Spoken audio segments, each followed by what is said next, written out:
Ahlan wa marhaban, sahabat Nukil Toros yang berbahagia. Kali ini kita akan membahas tema bagaimana sikap kita sebagai masyarakat awam terhadap polemik nasab Alawi. Video ini dibuat bukan untuk menyudutkan mereka yang sampai sekarang menuduh fiktifnya nasab Alawi, bukan pula dibuat untuk mereka yang mempertahankan kebersambungan nasab Alawi, tetapi untuk mengajak kepada kita sebagai masyarakat yang biasa-biasa saja untuk bersikap bijak.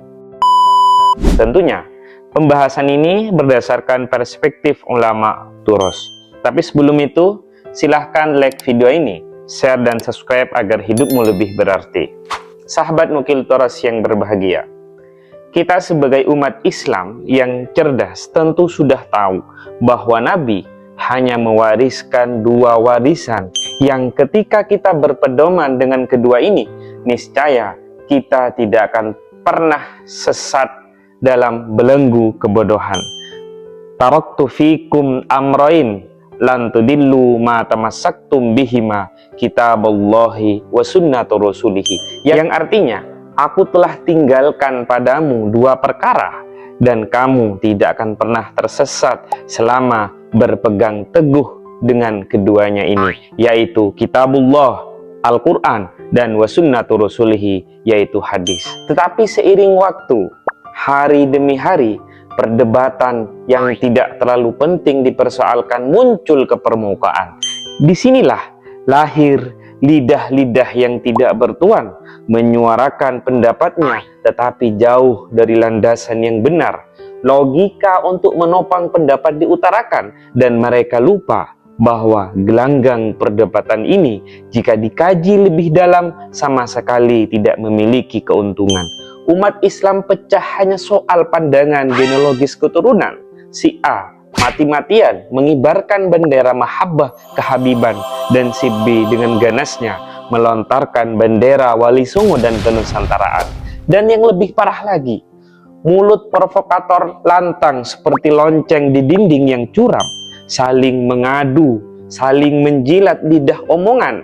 Dinamika ini sungguh tidak sesuai dengan kitab suci yang kita amalkan. Siapa yang diuntungkan dan siapa yang rugi besar? Silahkan kita bisa nilai dengan hati kita yang lapang.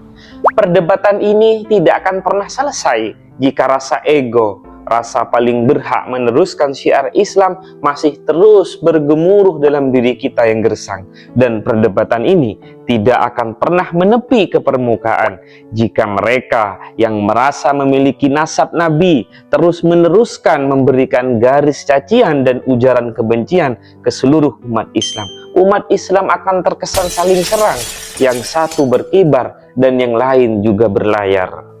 Sahabat Nukil Toros yang berbahagia, lantas bagaimana sikap kita sebagai masyarakat awam dalam menyikapi polemik nasab ini? Maka jawabannya adalah mari berpikir jernih dan jangan memecah belah hanya rasa keangkuhan yang merasa paling benar.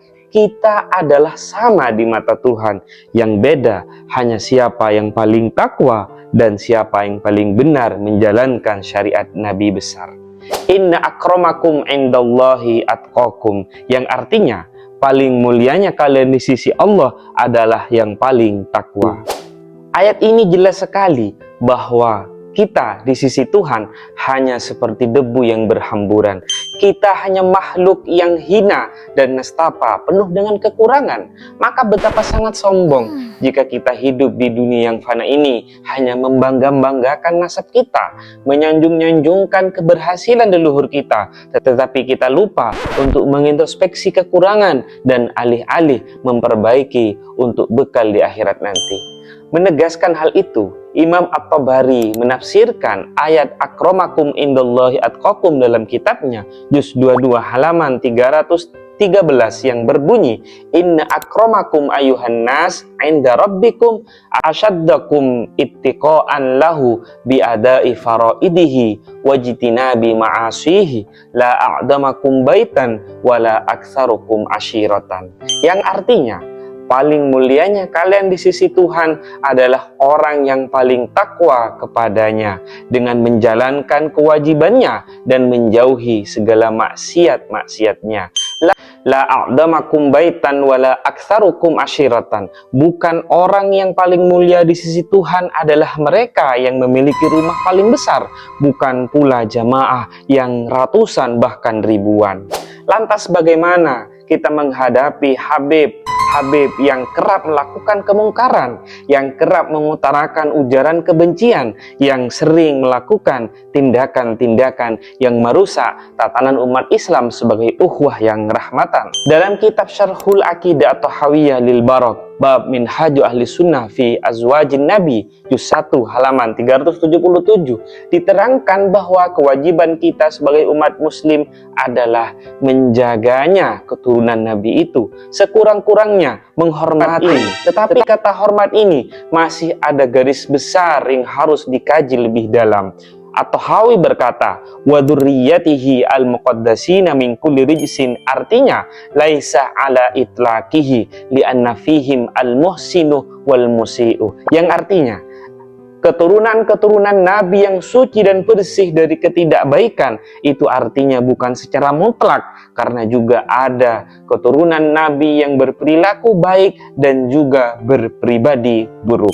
Sebab bisa jadi, meski keturunan Nabi, ada juga yang tidak berpribadi baik ala Nabi, seperti suka mencaci orang lain, mendoakan orang lain tidak benar, bersikap angkuh dan sombong, serta merendahkan fisik orang lain. Untuk itulah, mengutip perkataan Dr. Rondes Rashid bin Hasan Al-Ma'i dalam kitabnya Manhum Ahlul Bait, wa Ahlus Sunnah yuhibbunahum wa yukrimunahum li'anna dzalika min mahabbatin Nabi sallallahu alaihi wasallam, wa dzalika bi syartin ayyakunu mustaqimina alal millati kama kana alaihi salfuhum kal Abbas wa baniyihi wa Ali wa baniyihi, wa amma man khalafas sunnata wa lam yastaqim ala dini fa innahu la tajuzu mawalatuhu walau kana min ahlil bait, yang artinya Ahlus Sunnah mencintai dan memuliakan para Ahlul Bait, keturunan Nabi,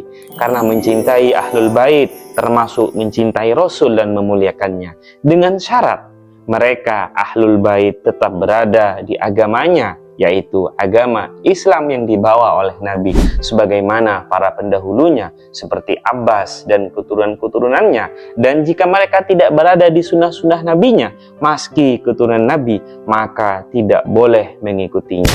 Dari ini dapat disimpulkan, tidak ada ketaatan dalam ketidakbaikan. Untuk itulah, mari kita bersikap bijak dan jangan terlalu angkuh dengan ego diri kita sendiri.